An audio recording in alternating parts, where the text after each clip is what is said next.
Welcome to Absolutely Abundant, a podcast for soul line creatives.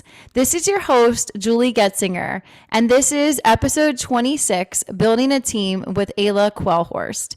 I am so excited to talk with you today. Welcome, Ayla. Thank you.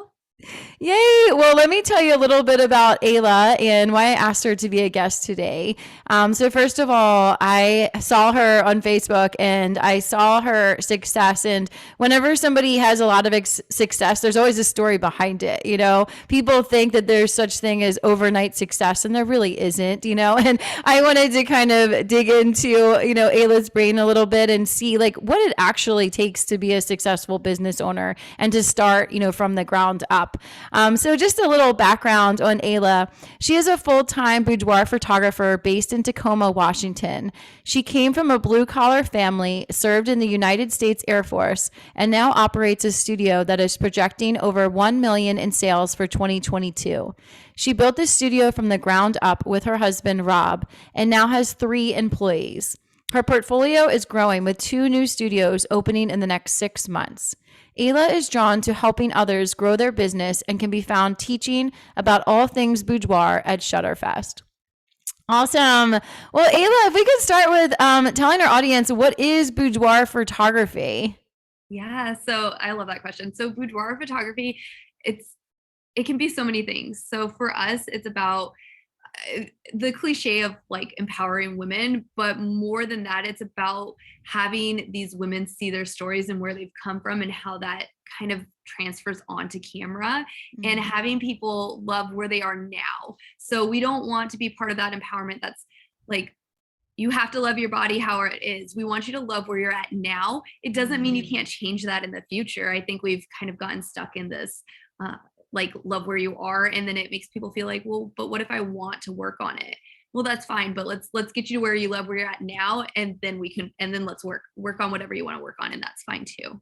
Wow, I love that so much. That really is, the power of accepting all parts of ourselves and not demanding that we change immediately or this is wrong, this is bad, but really loving who we are right now. And like you said, having the desire for growth and change is beautiful. So I love that you embrace that too in your work. And what led you to start as a boudoir photographer? What intrigued you about this industry to begin with? So it was kind of like a natural movement for us. So I shot pretty much everything. I worked for Life Touch when I was 16. So I started there and then was a photographer in the Air Force. And then when I got out, I kind of photographed everything. And it was funny because my female clients and my boudoir clients were like, "Oh my gosh, you were so quick and I love everything." And then my families were like, "Hey, so how long's editing gonna take?" So we just realized that that's kind of where my heart was, and I was really loving what it was doing, and it helped me overcome some trauma from my past too, and kind of by taking back my power and how I express myself and how I'm seen in whatever form that I feel comfortable in. And so I wanted to be able to give that outlet to other women, and we just found that this allows me to do that. Wow.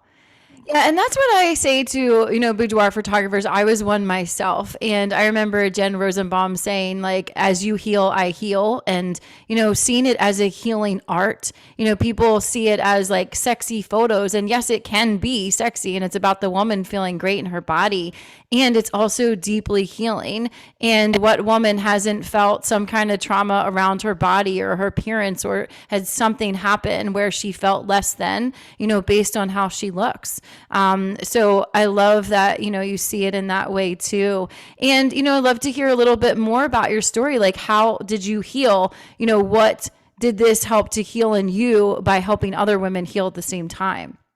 Yeah. So I think just hearing like all of the stories. So we one of the biggest things for our studio that's really specific to us, and I feel like more of the industry should do, and I know it's complicated to do, is we sit in hair and makeup for that hour and a half while my artist does hair and makeup, and we're chit chatting with the client, kind of like you and I are here now.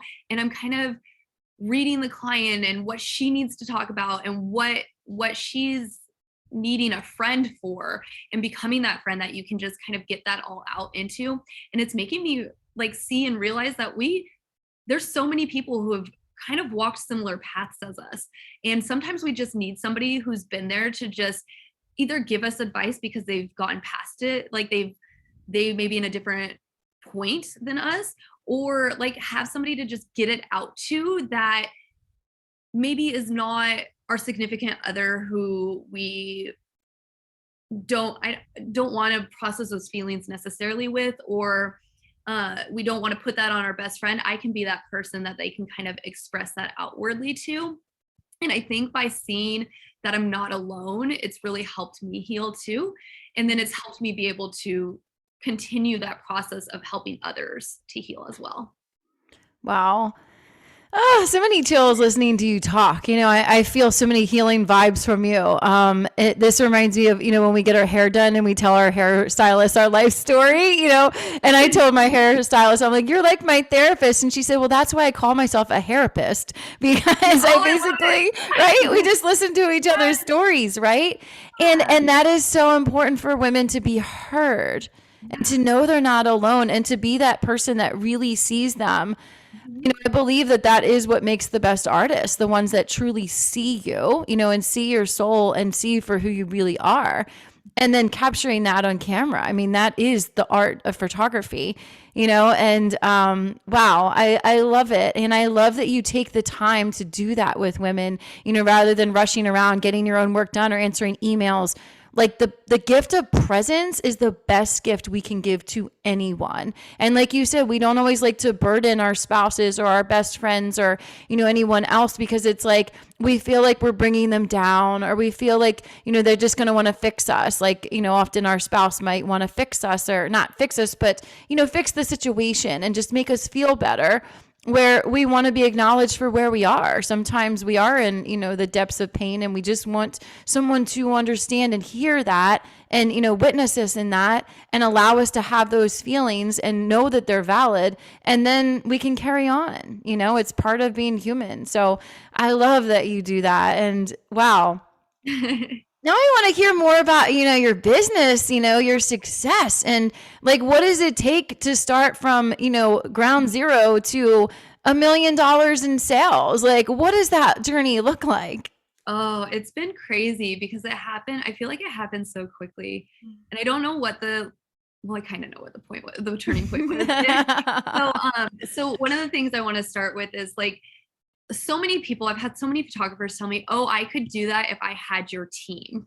But that's not the case. Like you can't put the chicken before the egg, or the cart before the horse, or whatever you want. Yeah. You can't do it in the wrong order. You have to be able to do everything yourself and then grow it as it grows. So I haven't always had this team. The turning point for me was kind of my husband, Rob. So I had an ex-husband, and I became a single mom with an infant, and had to protect her and had to do all of these things. And it kind of put me in this like shutdown mode. Like I just wanted to, get a job and pay the bills and like do whatever. And then my now husband, Rob, came along, and he was really the supporting factor for me. So I found a partner who really supported me, and I was going to college full time and working a job, and I pulled student loans to get our first studio space. Like he went in, he looked at spaces with me. We probably looked at 7 different spaces. And there was this one space, it was completely gutted in a historic building in our town. And I couldn't get it out of my head for 2 weeks. And I was like, there's just no way. Like the rent for this space is more than the rent for my apartment. I don't know if we can do it, but I can't get it out of my head. And I have to pull the student loans to like furnish it and do all of the things. And he was like, do it. Like we will figure, and he wasn't part of our team here at the studio at the time. Like we will figure it out.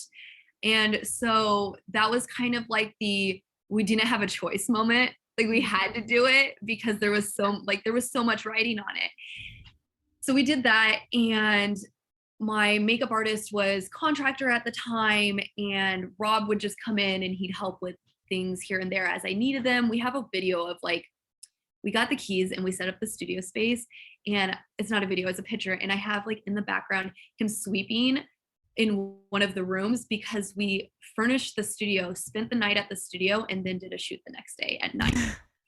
So like, that's how much he was like, we're going to figure it out. Wow. And he was like, just newly dating at the time. So it was kind of eye-opening to that. And how old were you at that point? That was in 2018, Rob. How old am I now? Wow. So this has been really fast. 26, I think. Yeah. So yeah. Wow. So we had him, and then we grew to a point where it was like, oh, I can't keep up, and so let's bring on an administrator. And so we brought on an administrator. And that was the question I wanted to ask you. Like when people start to feel overwhelmed and they feel like they can't do their talent or they can't be creative because they're so tied up in all the business tasks, who's the first person you hire? So it depends. So the best thing I found to do is to write out like all of the tasks, like everything, all the little things you do for the studio, whether it be like answer emails or like post to social media, whatever it is, file taxes. Write those all out and then figure out, one, which ones do you love to do, and two, which ones make you money, because the things that make you money are the things that you need to be doing. So really my primary tasks, now that I am able to have a team, they really need to be shooting and selling. And I don't like to sell. I'm not a salesperson. I'm a very technical person. So I want my sales team to not be a car salesman. I want them to be guiding the client and finding what's best for the client and what works for them, and not and if you and I do I'm gonna kind of call bullshit on that you're not a good salesperson just because I'm intuitive and I know that, but I do believe that, you know, to get where you are and to like to be able to train the salespeople, you do need to know what you do. And I think it's your genuine heart that people feel. And like you said, you don't want them to be like car salesmen, you know, that kind of sales, but you like selling from your heart and then training others, you know, how to do that, what you would do, how to treat people the way you want them to be treated. Yes, exactly. Yeah. And I think when I say I'm not good at sales, it's more of like, it doesn't make my heart sing Right. to like do that. Yeah. I think it's more of what it is, where the sales associate, we hired a sales consultant is her job title. We hired her 3 months ago. She loves it. She loves to get to know the clients in that space. She loves to help them pick out their pictures. She loves that she doesn't see any of them until the client's seeing them. So she has a natural reaction too. Wow. So it's been good to find somebody who that kind of is their thing and have them in that space. But that was like our most recent hire. So until then, those were the two tasks where I make my money. I want to shoot, and then sales. And so everything else I try to kind of outsource to other people. And that could be, you know, hiring a virtual assistant that's a contractor instead of hiring an employee. So we outsource our final edits. So my skin retouching and things like that, it's time intensive. It's not something that I necessarily need to do. So we outsource that. We outsource our marketing because I just don't have the time to put together the email campaigns for it. My younger sister actually works remotely as an admin for me. So she does all my consultation calls because while I'm in shoots, she can be doing calls, and it allows me more time with clients for shoots. So we've just kind of, as we've grown, it's been like, hey, well, Ayla's spending a lot of time on calls and we don't have a lot of open areas for those calls because she's shooting so much. So we need to bring somebody on the team to take care of those calls. And then once she's trained and got that down, and starting them kind of part-time and like just when you're needed, and then growing them to, hey, if you want more hours, I could train you on doing social media. Can you do social media for me? And then having them do that. And then when it comes to another position, when you're starting to still feel like, okay, now I need somebody to take on, you know, the sales so that I can have lunch. That was the big thing, is we do 2 shoots a day, and the first client's here 9 to 1 and the second client's 1 to 5. And so I was going from one client straight into the next, and from Wow. 9 to 5, I was not eating. And so we needed to bring somebody, and it was 4 days a week. So there were 4 days a week that I was not eating until dinner because I'd take my daughter to school and not eat breakfast and then work and then not eat. So it was one of those like, okay, things are consistently to a point where we're needing more help. And that's the best way I feel to grow, because then you're not hiring at a point where you're stressing about taking care of that person. Right. So good. And how have you been able to come back to more balance, you know, like you mentioned, not eating and, you know, working such long hours, like where are you now with that, you know, balance, that work-life balance? So we're working on it. I'm just one of those personalities that I'm like, just if I don't, I'm going to find something to do. Rob says there's never my plate is never too full, or never not too full. It's always too full. So he's done a really good job of like, we've worked out a routine in the mornings at home where he'll get my daughter out of bed and she'll come cuddle, and he'll put her in our bed and she'll cuddle with me so that I have time to wake up, and then I'll get up and help her get out of bed. And that kind of helps with like because she and I have the same personality, so she doesn't want to get out of bed. So she and I just argue if I try to get her out of bed. So when he goes and gets her and brings her to me, then she just wants to cuddle and slowly wake up. So we've kind of like put in these little things that have helped us do growth. And we've made a point of like, oh, Ayla doesn't eat, so we're gonna make sure that she puts in an order at Costco, or there's a Seattle bakery that we like that delivers. So they do a lot of products for coffee shops, and they're like, oh, we've never done something for a photography studio, but they'll deliver like stuff, that bagels and stuff you would have at coffee shops, to us. Nice. And so then I'll be here, I'll shoot the client, and I'll come and download, and Rob's like, I'm making you a pizza pocket, or like whatever, and just like stick it in front of me, so that my team kind of understanding that I put them and the job first. And so they've found kind of ways to help me. And we've had that open communication where they're like, hey, Ayla, we noticed that sometimes you skip meals, and then by the end of the day, you're not functioning at your best. So how can we help with that?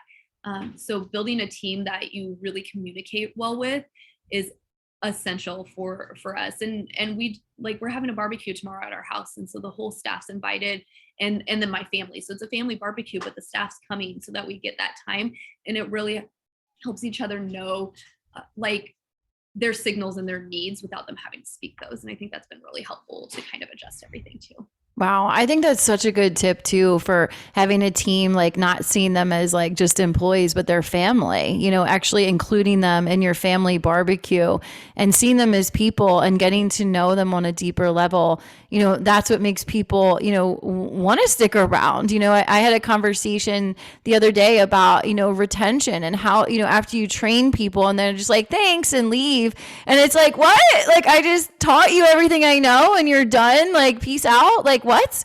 And have you had any of that, like turnover and, people that you poured energy into and then just pick up and go? And if so, like, how did you handle that? How did you move past that? Because that's kind of where I am now. That I'm just like, wow, like you could just so easily leave.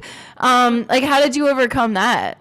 So I'm really glad you asked that question, because we actually have just gone through a big restructure. So I said I have 3 employees right now, and 4 if we include my husband. I was at 6. And so we had another photographer that we hired who was a friend before she became a photographer for our studio. And there was just some miscommunications and some not understanding what was friend benefit, like what she got from being a friend and what she got as an employee. And it just got kind of messy. So one, don't hire friends. Like if they're friends first, like don't do it, and don't hire family. Don't do it. Great tip. I was like, it'll be different. No, it's not. Just don't do it. And 2, like making sure that you are clear on what, like because they do become friends. So like me and my sales consultant, we're going to Disneyland for my birthday this month. And so she and I are very clear that like, this is not a work trip. This is us as friends. And in addition to that, my makeup artist also was invited to go, and she can't go, but that's fine. So if I'm doing these things that I'm inviting one staff member to, I'm making sure I'm inviting everybody to it, so that it's clear that like, it's not a special or like, there's just no confusion that way. Right. So we do that. So I did lose that photographer, but she is going on a different path. So she's not she's not doing photography. We want to make sure that the photographer we hire in her place, we are hiring them primarily as a manager, and then they're going to do photography. They are just going to learn the photography aspect. My sales are going to stay with my sales team. So I'm separating those job aspects, because Washington State doesn't allow NDAs. They do allow NDAs. They don't allow non-competes. So technically I could teach her everything and then she can go out and compete with me. But I want to hire somebody who wants that management job and the photography job and doesn't want to do all of the things. That's my responsibility, and that's my job as the owner. So we're really paying attention to who we hire from now on for the positions, which I think, and clear, being really clear on what those positions are. Uh, there we go. So that everything's gonna ring here, so that there's no confusion. Yeah, and I'm hearing like the importance of boundaries too. You know, boundaries, open and honest conversation, you know, communication, and you know, when you go out as friends, making it clear this is a friend event. You know, we're not talking about work, like we're here to enjoy each other as friends. You know, I love all of that. I'm also interested to know if there were any things that you had to overcome as far as mindset goes, you know, things that you were thinking about from where you started. And you said you were in a blue collar family, and then to, you know, coming to a place of, you know, welcoming in $1 million in sales. Like, what mindset, you know, things did you have to overcome to break through to that kind of level? Yeah, so there's two big ones, and we were actually talking about this at home last night. My biggest one is that I don't like to burden people. So my makeup artist, it was a really slow week. We only had one shoot. Normally we have 8, so I had one. So we had to find stuff for people to do, especially my makeup artist is salary, so she works anyways. And so she was like, "What can I like? What do you need? What can I do?" And I was just like, "Well, I don't. There's not anything that really needs done." And she's like, "There's something, Ayla. Like you know, there's something because you're always running around with your head cut off." And so I was like, "Well, there's blogs, but they're kind of complicated." And she's like, "Well, can you just like let me take notes and just show me how to do it, and then I'll try to do it, and then we can." And she knocked out like 4 of them yesterday for me, and they've been Wow. backlogged for weeks on them. So Beautiful. just like getting over that mindset of me having to do everything and Mm-hmm. not feeling like I'm burdened because I'm paying her to be here. Right. I mean, she can do it, and asking for help. And the same thing with, we have a friend who lives with us, and so she nannies for us when we're out of state, and so we cover all the living expenses. And so I have a really hard time with saying, "Hey, can you pick my daughter up from school today?" So I just have to. I've been trying to be like, it's okay. That's why she's here, Right. is to help with those things, and knowing that it is okay to be like, "Hey, I need you to go do this for me." Um, That's so uh, good. Yeah, because like we can't do this alone. Like these things that we want to, you know, raising a family and having a, you know, beautiful business, like all these things, like it does take a team, you know, it takes a lot, and being open to asking for that support. I know that's a big one I struggle with too. Like, I got it. It's okay. I got it. And then you're oh, like, I'm so tired. yeah, you don't got it. You're burning Yeah, yourself and out. people like to help. They feel good when they help us, you know, and they ask and they want us to say yes, and then they do something and then they feel good. You know, so it's a gift for the giver too, you know, so it's equal parts, you know, giving and receiving. And you don't So want to be good. bossy, right? Right. But boss is in my title. Right, exactly. Like, I don't want to be a bossy boss. Right? Yeah, exactly. Wait, I am the boss. Right? And then the other thing that I wanted to mention really quick was understanding that the people in your life will change. Yes. So I don't know who it was that said this, or if it, or where it came from, but you're the average of the 5 people you spend the most time with. Mm-hmm. And so as you grow, those people have to change. Either they have to grow with you, or they have to become new people. And so we had to realize that there were these people in our lives, and sometimes this is family too, which is really hard. They're not going to understand. Like, my family doesn't understand that we had the ability to go on a cruise and pay for a suite on a cruise last year. We saved all through COVID for it, but they were like, "You could do so much better with those funds." And we were like, "But we went through COVID and all of these things, and we're working really hard, and this is our reward, and this is what we decided to do with it."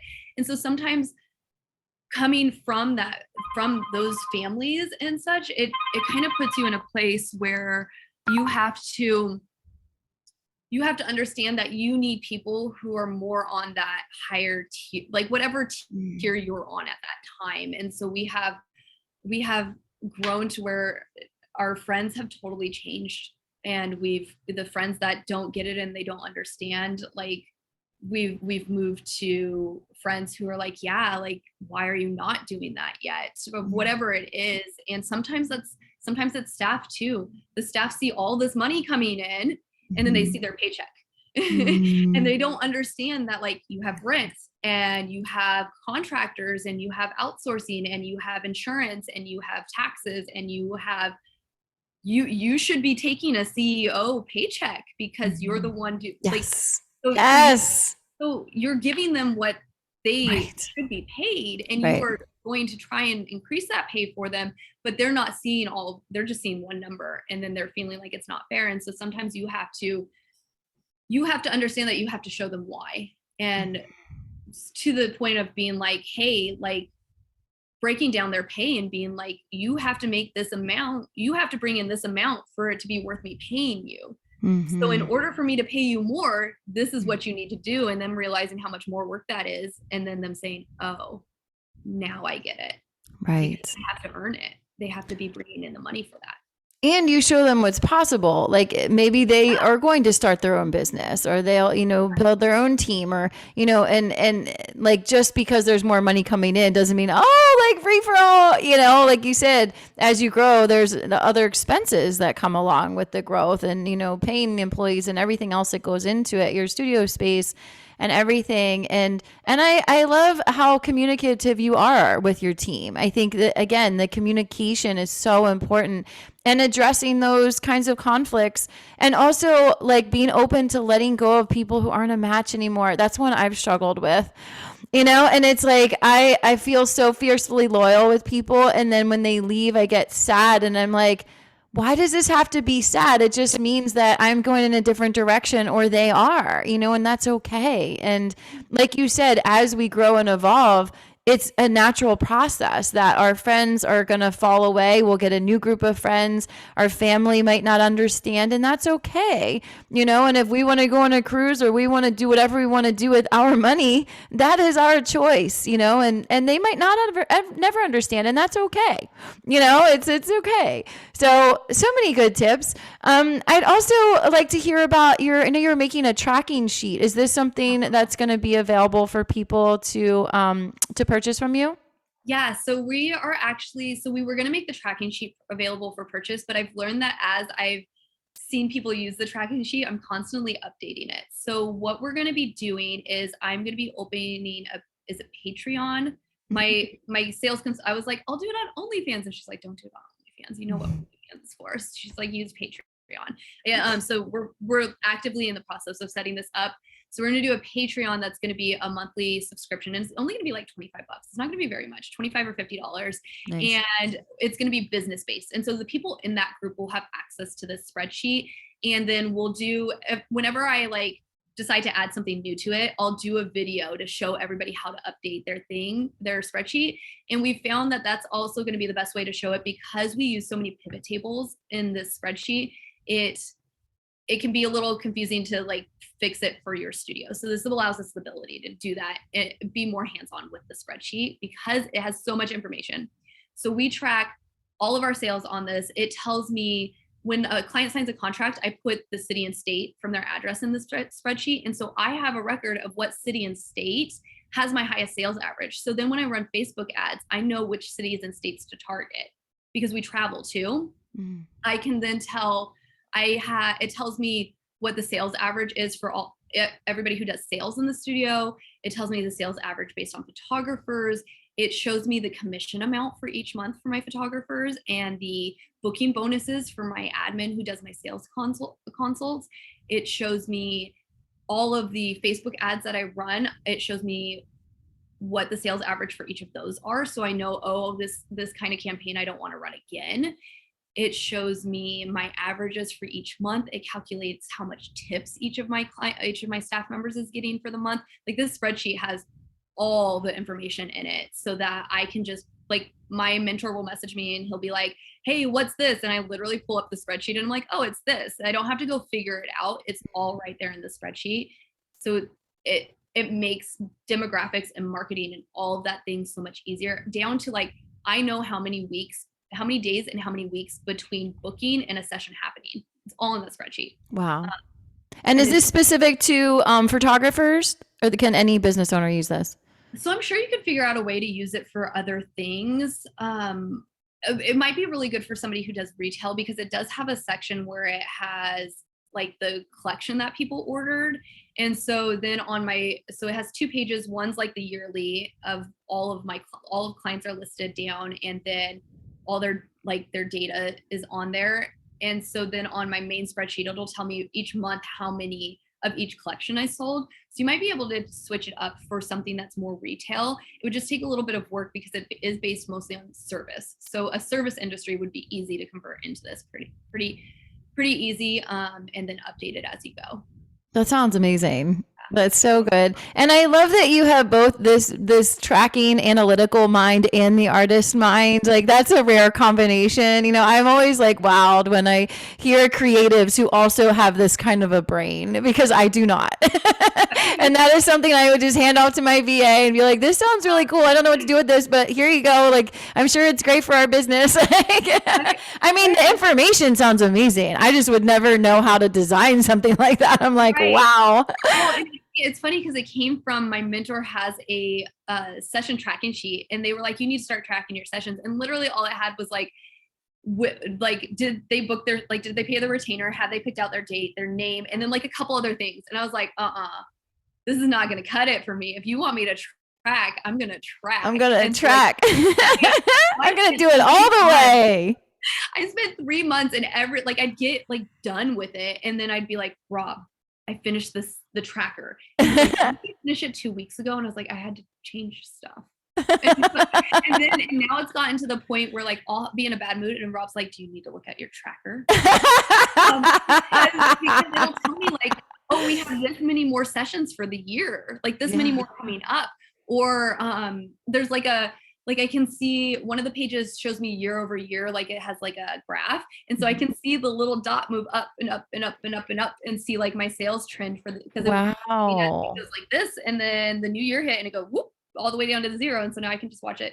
So it's so cool. You need to go look at numbers. I like to see how much we've made, how much we're projecting, how many sessions we have booked, and I like to see the graph. And those 3 things like make me so happy. That's so funny. That's awesome.